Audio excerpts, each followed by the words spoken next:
शांति। 4 जुलाई की मुरली है। ज्ञान के सागर, आनंद के सागर। शिव परमात्मा कहते हैं, मीठे बच्चे, भोलानाथ बाबा आए हैं भक्तों को भक्ति का फल देने। उन्हें आगमन निगम का भेद सुनाकर मुक्ति, जीवन मुक्ति का वर्षा देने। प्रश्न है, 21 जन्मों के लिए राजाई पद की प्राप्ति किन बच्चों को होती है? प्रजा में कौन जाते हैं? तो देखो, हम अपनी चेकिंग करेंगे। 21 जन्मों की राजाई का पद किसको मिलता है और प्रजा का? सतयुग में तो दोनों जाएंगे। देखो, बाबा कहते हैं कि जो मातेले बन बाप पर पूरा पूरा बलिहार जाते हैं, उन्हें राजाई पद प्राप्त होता है। और जो सौतेले होते हैं, बलिहार नहीं जाते, वो 21 जन्म ही प्रजा में चले जाते हैं। तुम श्रीमत पर चल अपने ही योग बल से राजाई का तिलक लेते हो। श्रीमत पर चल अपने ही योग बल से। तो योग ज्यादा से ज्यादा होना चाहिए। यहाँ हथियार आदि की कोई बात नहीं। तुम्हें बुद्धि योग बल से माया जीत जगत जीत बनना है। तो गीत है भोलेनाथ से निराला। ओम शांति। देखो क्या कहते हैं, भक्तों की रक्षा करने वाला, जो जरूर भक्तों कोई आफत में आया होगा, भक्तों का रखवाला। रक्षा किसकी होती है? जो आफत में फंसा हुआ हो। इन भक्तों का रक्षक शिव बाबा है। भक्तों को भक्ति का फल जरूर मिलता है। मेहनत तो करते हैं ना। कायदा कहता है, डबल अंडरलाइन, कायदा कहता है पुरुषार्थ से प्रारब्ध मिलती है। कोई भी चीज का अगर आप पुरुषार्थ करो, उस चीज में अपने में परिवर्तन करो, तो प्रारब्ध जरूर मिलेगी। सच्चा पुरुषार्थ तो एक भोलानाथ बाप ही कराते हैं। देखो, ये भोलानाथ सतगुरु है। गुरु पूर्णिमा हो गई ना, तो सतगुरु हमेशा सत्य बोलता है। वही आकर सत्य कथा सुनाते हैं। यह है सतगुरु की मत, जिससे मुक्ति, जीवन मुक्ति मिलती है। ये मुरली, ये श्रीमत है, ये मत है बाबा की, जिससे हमको मुक्ति, जीवन मुक्ति की मत मिलती है। यह है नर को नारायण बनाने की मत। देखो, जो भी बाबा बातें बताते हैं, इससे हम नर से नारायण बनेंगे। भोलानाथ आगम निगम आदि मध्य अंत का राज बताते हैं। हमारा आना जाना, कहाँ रहते हैं, कहाँ से आए हैं, हर एक बात, हर एक हिस्ट्री बाबा सुनाते हैं। बाबा मुक्ति धाम का मालिक है, परमपिता परमात्मा, जो परम धाम में रहने वाला है। अब बच्चों को मत मिलती है। देखो, दुनिया वालों को नहीं, जो बाबा के बच्चे बनते हैं, जो ब्रह्म कुमारीज में आकर 7 डेज कोर्स करते हैं, बाबा के बच्चे बनते हैं, उनको मत देते हैं बाबा। बाबा ने बार बार समझाया है, यह बाप टीचर गुरु है। देखो, कृष्ण को तो बाप टीचर सदगुरु कोई नहीं कहेंगे। देखो, वो गॉड कृष्णा नहीं है, वो लॉर्ड कृष्णा है, सतयुग का प्रिंस है। ये बात समझने की है। तो बाप कहते हैं कि सच्चा सच्चा रास्ता बताने वाला मैं हूं। तो बाबा कहते, माता गुरु ने ज्ञान अमृत पिलाया और स्वर्ग बनाया और स्वर्ग में भेज दिया। देखो, सतगुरु की दरकार स्वर्ग में नहीं होती है। तुम बच्चों को कितना अच्छी रीति में समझाता हूँ। बाबा कहते हैं, श्री कृष्ण माया जीत बन जगत जीत, अर्थात जगत का प्रिंस बनता है। कृष्ण का चित्र हाथ में उठाए समझाना है। तुम बच्चियां जानती हो कि हम युद्ध के मैदान में है। युद्ध किससे? हमारी दुनिया वालों से नहीं है। युद्ध हमारे से है। हमारे में 5 विकार, काम, क्रोध, लोभ, मोह, देह अभिमान, सब फूट फूट के भरा है। तो बाबा कहते, तुमको अगर युद्ध ही करनी है, झगड़ा ही करना है, तो इससे करो, इस पर जीत पाओ। इसको कहेंगे माया जीत। ये माया है, 5 विकार, माया जीत, जगत जीत बनना है। अगर माया को जीत लिया तो जगत जीत बनेंगे। जैसे श्री कृष्ण है, सो फिर नारायण बनता है, फिर उसके साथ राजधानी भी है। तो बाबा कहते, ये 5 विकारों पर जीत पाकर तुमको यह बनना है। तो इसको कहा जाता है नारायणी नशा। दुनिया वाले कौन सा नशा करते हैं और हमको कौन सा नशा करना चाहिए, माया जीत जगत जीत बनना है। इतनी सहज बात है। बाबा कहते उस सच्चे सतगुरु द्वारा हम माताएं गुरु बनती है, जिनों की ही विजय माला बनी है। बाबा कहते बच्चे तुम पढ़कर पद पाओ। अब बाप ने युद्ध के मैदान में खड़ा किया कर दिया है। इतने दिन तो मालूम ही नहीं था कि युद्ध किससे करनी है, अपनी ही अपने विकारों के साथ युद्ध है। बाबा ने खड़ा कर दिया है, महाभारत लड़ाई शुरू हो चुकी है। अपने ही विकारों के साथ हमको लड़ना है। कृष्ण भी सामने है, मतलब परमात्मा भी सामने है। वो बोलते लड़ो, लेकिन किससे लड़ो? अपने विकारों से लड़ो। तो श्री कृष्ण जैसा बनने के लिए, उसकी राजधानी में आने के लिए प्रिंस तो होना पड़ेगा। देखो अभी बाबा कहते हैं तुम माताओं को ज्ञान का कलश मिला है।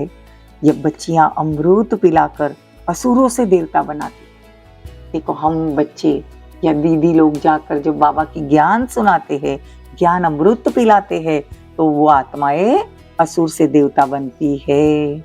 नई दुनिया भी बन रही है। तो बच्चे जल्दी जल्दी करो। एक तो है विकारों का बंधन, फिर दूसरा हमारे कर्म बंधन का बंधन। तो ये सब छूटने के लिए हमको क्या करना पड़ेगा? श्रीमत पर चलना पड़ेगा। आत्मा मेरे साथ योग लगाकर पवित्र बनती है, फिर शरीर भी पवित्र मिलेगा। सतयुग में शरीर भी पवित्र मिलेगा, फिर पवित्र तत्वों से पवित्र शरीर बनेगा सतयुग में। ये शरीर पूजन लायक अभी नहीं है। आत्मा को हम प्योर कर रहे हैं, लेकिन शरीर तो विकार से पैदा हुआ है ना। तो बाबा कहती है ये पूजन लायक नहीं बना है।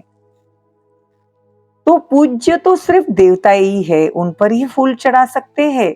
श्री श्री अर्थात श्रेष्ठ ते श्रेष्ठ मत। देखो श्री श्री 2 बार क्यों कहते हैं? क्योंकि सूर्यवंशी लक्ष्मी नारायण है, उच्च ते उच्च। उनकी आत्मा और शरीर दोनों पवित्र है, उनको ही 16 कला संपूर्ण कहेंगे। चंद्रवंशियों को फिर श्री कहेंगे, मतलब 14 कला हो गई ना, 2 कला कम हो गई। उच्च ते उच्च, फिर लक्ष्मी नारायण का टाइटल उनको मिलता है।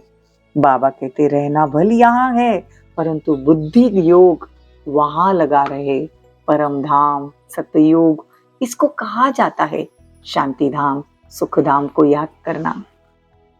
और बाबा कहते हैं नष्ट मोहा बनना, वो है पतियों का पति, बापों का बाप, गुरुओं का गुरु। सतगुरु है ना। गुरु पूर्णिमा मनाई ना, गुरु पूर्णिमा के दिन हम बाबा को क्या कहते हैं?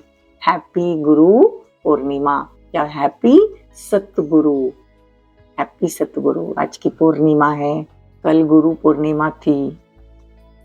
अब तुम बच्चियां ज्ञान धन से मनुष्य को देवता बनाते हो। देखो धन है, लेकिन कौन सा वाला? ज्ञान धन। यह नॉलेज है। बुद्धि में कितनी रोशनी आ गई है, और कोई को यह नॉलेज नहीं। सब दर दर धक्के खाते हैं। मंदिरों में जाके क्या करते हैं? धक्के ही खाते ना। यहाँ तो बाबा ने कितना साइलेंस में बिठा दिया, कुछ नहीं करना है। कहीं गार्डन में जाके बैठ जाओ।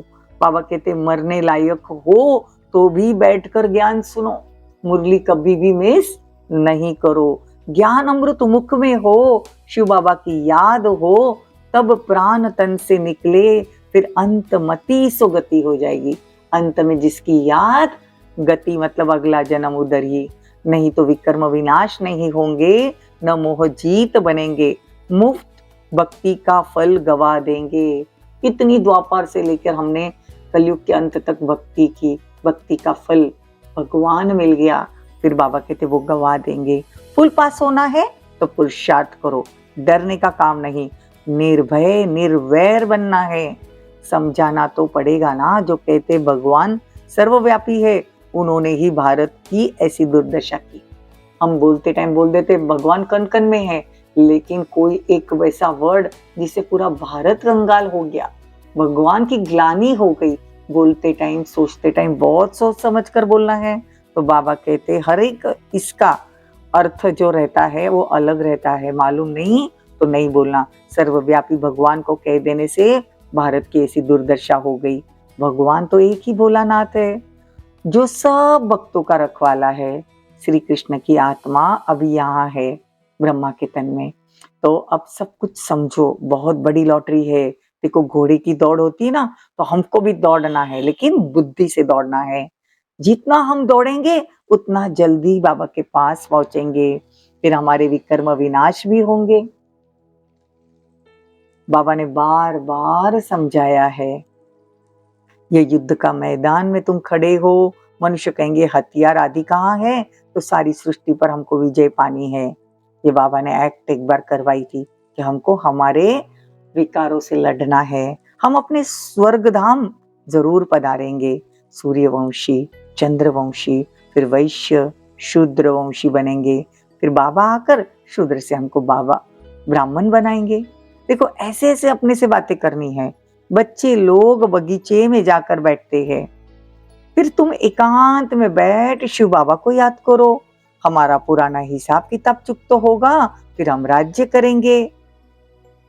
यह है सारी योग बल की बातें, इनमें तकलीफ की कोई बात नहीं, सिर्फ बाबा की श्रीमत पर चलना। तो क्या होगा, फिर ऑटोमेटिकली राजाई का तिलक मिल जाएगा और ये वरदान बन जाएगा।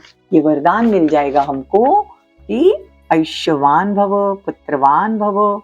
देखो वहां धन आदि सब कुछ अकीचार होगा, सतयुग में धन अकीचार होगा। पहले से साक्षात्कार होता है कि बच्चा आने वाला है, वहां मुख का प्यार बहुत होता है, विकार की बात नहीं। वह है निर्विकारी दुनिया, संकल्प से चलती है, संकल्प से बच्चे पैदा होते हैं। इसलिए कृष्ण को क्या कहते हैं, योगेश्वर। योग से, संकल्पों से जो बच्चा पैदा होता है उसको योगेश्वर कहेंगे। देखो कृष्ण कितना फर्स्ट क्लास मीठा है, तो हमको क्या करना है, ऐसा बनना है। तुमको तो पटरानी बनाना है। सिर्फ मीरा तो भजन गाती थी, उनको भगवान थोड़े ही मिला था। देखो सतयुग में नहीं गई थी वो, बुद्धि से समझना है, शिव बाबा मैं आपकी हूँ। क्या समझना है बुद्धि से, शिव बाबा मैं आपकी हूँ, मैं आप पर बलिहार जाती हूँ, तो बाबा भी 21 बार बलिहार जाएंगे। हमको सिर्फ हिम्मत का एक कदम उठाना है, बाबा 21 बार बलिहार जाएंगे। तुम मेरे को याद करो तो हम मदद भी करेंगे। भगवान को हम याद नहीं करेंगे तो भगवान भी क्या हमको याद करेगा। याद से याद मिलती है। मदद तो जरूर अपने बच्चों को ही करेंगे ना, दूसरों को क्यों करेंगे। अच्छा, मीठे मीठे सिकिलते बच्चों प्रति माता पिता बाप दादा का याद प्यार और गुड मॉर्निंग। रूहानी बाप, रूहानी बच्चों को नमस्ते। हम रूहानी बच्चों की, रूहानी माता पिता बाप दादा को याद प्यार, गुड मॉर्निंग, नमस्ते, थैंक यू, बहुत बहुत शुक्रिया। धारणा के लिए मुख्य सार, माया पर जीत पाकर हमें कृष्ण समान जगत जीत बनना है। इस युद्ध के मैदान में सदा विजयी बनना है, हार नहीं खानी है। श्रीमत से स्वयं को विकारों के बंधन और कर्म बंधन से मुक्त करना है, अशरीरी बनने का अभ्यास करना है, बुद्धि योग की दौड़ लगानी है। वरदान, चेहरे द्वारा संपन्न स्थिति की झलक और फलक दिखाने वाले सर्व प्राप्ति स्वरूप भवो। चेहरे द्वारा संपन्न स्थिति की झलक और फलक दिखाने वाले सर्व प्राप्ति संपन्न भवो। संगम युग के ब्राह्मण जीवन की विशेषता है सदा सुख, शांति, खुशी के, ज्ञान के, आनंद के झूले में झूलना। देखो अभी प्रैक्टिकल में हमको ये विशेषता अभी मिली है या अभी प्राप्ति मिली है कि सदा सुख, शांति, ज्ञान और आनंद के झूले में झूलना, सर्व प्राप्ति के संपन्न स्वरूप के अविनाशी नशे में स्थित रहना। देखो चेहरे पर प्राप्ति ही प्राप्ति है, उस संपन्न स्थिति की झलक और फलक दिखाई दे। जैसे स्थूल धन से संपन्न राजाओं के चेहरे पर भी वो चमक थी, यहाँ तो अविनाशी प्राप्ति है, तो प्राप्तियों की रूहानी झलक और फलक चेहरे से दिखाई दे। स्लोगन, खुश नसीब वह है जो सदा खुश रहकर खुशी का खजाना बांटते रहे। ओम शांति, ओम शांति।